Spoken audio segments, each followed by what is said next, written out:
Doom the Die Cages has introduced us to a lot of new things, but it's clear that id Software had greater ambitions for the game. Whether it was due to higher up interference or just a lack of time and resources, it's very obvious that they failed to implement a lot of what they wanted to into Doom the Die Cages. From cut enemies and monsters to some absolutely diabolical Slayer designs, there's a lot here. And just before we get into the cut content, if you don't want to cut more than you need to out of your bank balance, then I recommend visiting GAMESPLANET.com through the link in the description or the pinned comment. At GAMESPLANET.com you can get a huge variety in deals for games, and you can even get Doom the Die Cages. Nice. So if you'd like to game at a cheaper price and also support the channel, then I recommend shopping through GAMESPLANET.com. But with that said, let's dive into the cut content of Doom the Die Cages.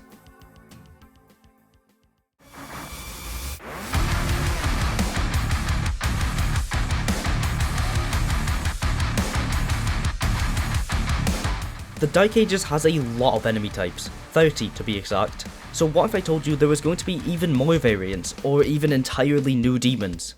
The Revenant is a fan favourite monster, everybody loves this guy, and if you've heard of Doom, you've heard of the Revenant. I mean, he's plastered all over Doom 2016's artwork. Just look at this box I have.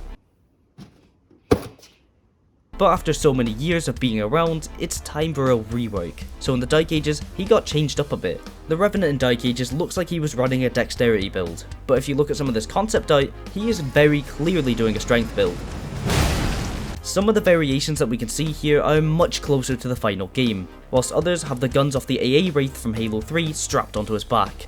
I really like that id Software played with the idea of giving him new weapons and stuff, as he did get the sickles in the final game, and these designs are genuinely really cool. I hope one day that we can see like a Super Revenant or something like that, you know, a stronger variant or even a boss fight. I've said this a million times in both of these videos now, but please bring something like this into the DLC. To this day, the Revenant is one of the only enemies who's not had a variant in any game since 1994. So please id Software, please. This next monster appears to be something like the Hell Priests that we saw in the campaign. However, what if I told you this is a completely new demon that never got implemented into the game? According to William Bow, who illustrated this, the enemy is meant to be called the Wizard. And really, that is the length of our knowledge of this enemy, but I like to imagine that it's some sort of boss fight with two phases. The first one would see it armoured up and wielding this staff for more ranged attacks, whilst the second one would see it unarmoured and more feral with a lot more melee attacks and faster movement. While this is a completely made up idea by me that will probably never make it into a game, I really want to see more creative bosses in the DLC. So if you've played the Die Cages, you may have realised that a lot of the demons actually come from the Cosmic Realm. Shocker. However, there seemingly was more of these monsters planned. Last time we spoke about a bunch that were completely cut from the game, but this one is actually a variant of a long-time enemy. The Mancubus can be seen floating on this weird sled thing, kinda like the Doom Hunter from Doom Eternal. It is noticeably more cosmic in its design, and it's something that I once again would love to see as an enemy variant. There's even some versions of the Mancubus that have different weapons and armour, and this one looks like it's from 2016. I think that some of these could have been used for maybe like a Cyber Mancubus design, as he was absent from this game.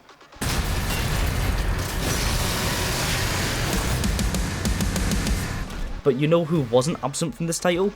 The Whiplash. And while her cut designs see her with a few more pounds on, she's really let herself go recently. It actually appears that the Whiplash was supposed to have some sort of toxic attack. This may have been like the one that we see on the Vagary or the Mancubus, and if so, I'm glad they didn't go through with this, because there's already enough toxic sludge on the floor. Yeah guys, we removed the purple goo, but instead we'll have enemies that basically put it on the floor anyway, and it damages you. Enjoy! Whilst I'm not a big fan of this design specifically, there's actually some really cool ones in here that I really wish that they went with instead. Like, look how good these are.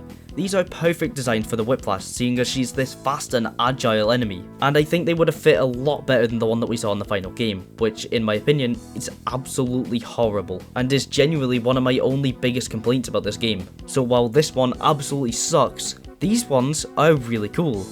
Actually, except maybe this one. Yeah, I'm glad they didn't go with this one.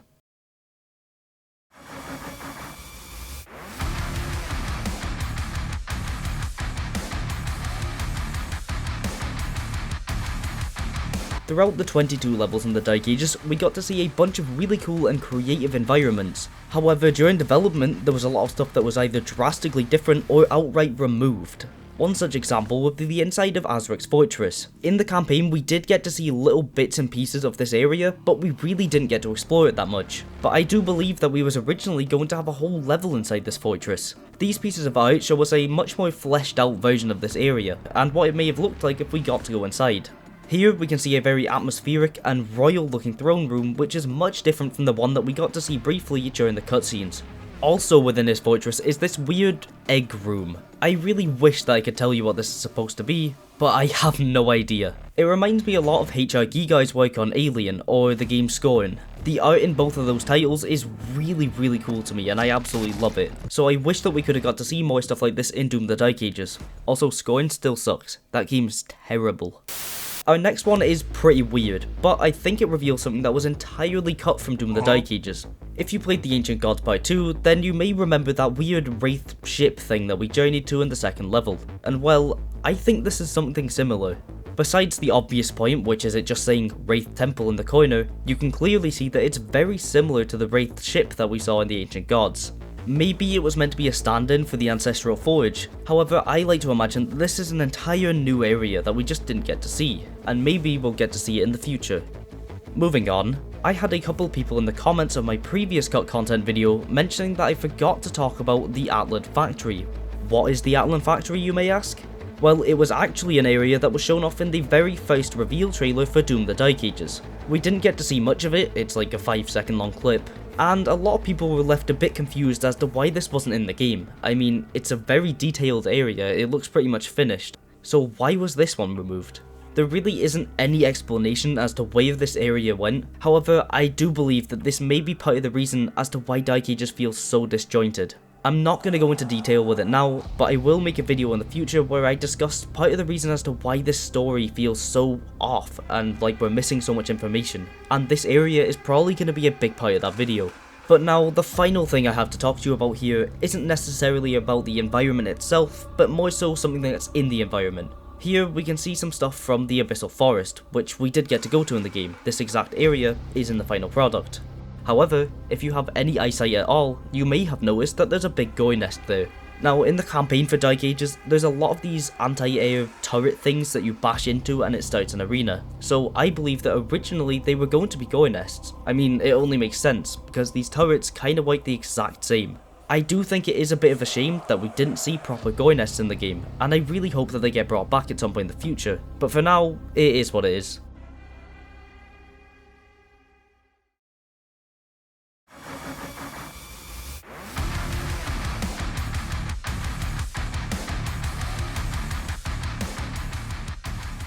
Alright, so that title card might seem a little bit vague and not really make much sense, but I promise you it's gonna make a lot of sense in a minute.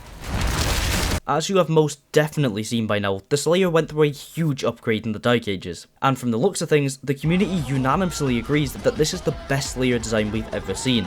But it wasn't always going to be like this.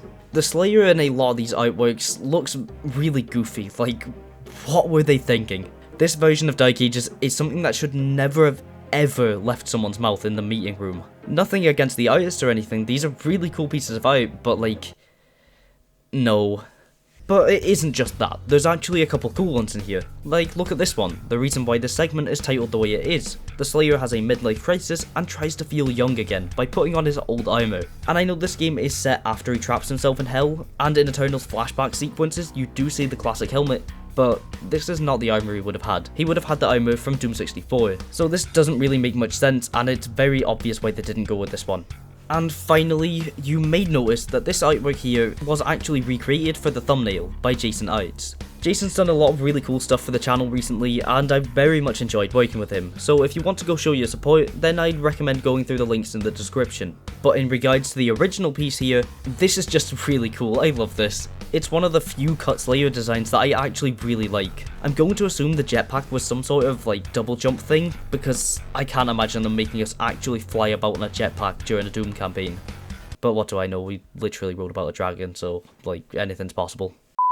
Anyway, you may have also noticed that there was the Crucible blade there. The Crucible was a really cool part of Doom Eternal. It just one-shot killed everything except the Marauder, unless you cheesed him. So to have seen it return in Doom the Dark Ages would have been really cool. However, once again, it wouldn't have made much sense, because by the point the story takes place, it's already wedged into that Titan at Taras Nabad. Once again, there is a lot of cut content here that I could have shown you, but didn't just in the interest of time. And if you really would like to see some more cut content, and even a way to use some of the cut weapons in game, then I highly recommend clicking on the video in the top left hand corner. Also remember that you can go to GAMESPLANET.com for a discount on a huge variety of games, whilst also supporting the channel. If you'd like to support the channel further, you can of course become a member and get some exclusive perks. But aside from that, that's all I have to say to you. So thank you for watching, and have a nice day.